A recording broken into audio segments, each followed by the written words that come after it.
Tragedi penembakan yang newas ketiga anggota polisi di Waikanan, Provinsi Lampung, balik lagi masuk babak sidang lanjutan di Pengadilan Militer 104 Palembang pada Senin 30 Juni 2025. Keluarga korban bersojo di hadapan hakim, minta terdakwa Kopka Bazarsha dihukum mati.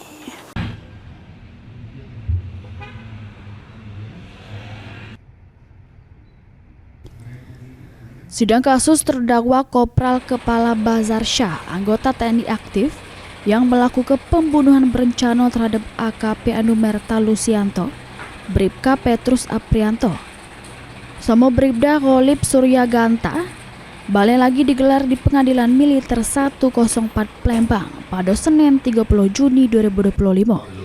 Samut sikok terdakwa lainnya Peltu Yun Heri Lubis melok diperiksa terkait kepunyaan area sabung ayam ilegal yang diduga jadi latar belakang tragedi berdarah tersebut.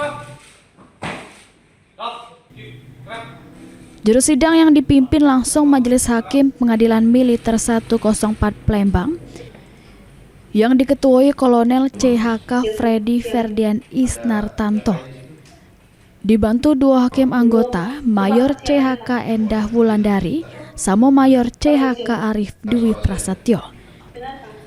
Ngahadirkan sebanyak 3 orang saksi di pengadilan dari pejabat sementara Kanit 3 Identifikasi Polda Lampung, pejabat sementara Panit 1 Seksi Identifikasi Polda Lampung, sama saksi ahli AKP Vidya Kaur, Subit Senjata Api Forensik Puslap For Mabes Polri.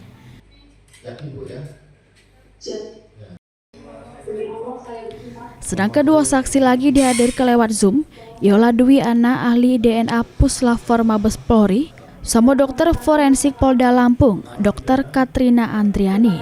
Sedangkan saksi tambahan 3 wong atas nama Sasnia bini almarhum Kapolsek Negara Batin, Milda Dwi Ani bini Bribka Petrus Aprianto, sama mek kandung dari Bribda Kholib Suryaganta.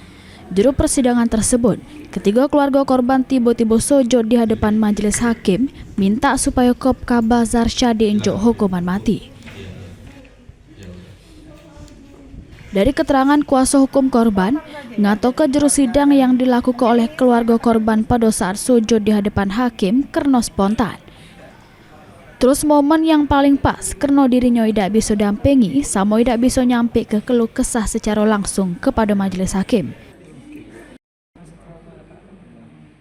Spontan saja ya dari keluarga, dan mungkin ini saya katakan ini momen yang paling pas karena memang kami kan tidak bisa mendampingi dan tidak bisa menyampaikan keluh kesah secara langsung kepada majelis hakim ya tentunya melalui saksi hari ini yang memang keluarganya langsung yang tahu dan bagaimana keseharian dari para korban, ya tentunya inilah saat yang pas gitu. Dan kalau tadi sampai ibu sujud, kemudian istri almarhum juga sujud, ya saya rasa itu satu hal yang luar biasa lah, yang spontan. Memang benar-benar bahwa keluarga ini merasakan kehilangan yang luar biasa dan merasakan ada kesakitan dan ketidakpuasan terhadap proses persidangan yang masih berjalan sampai hari ini.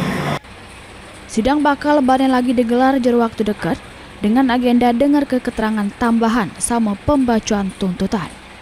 Suryadi, PAL TV.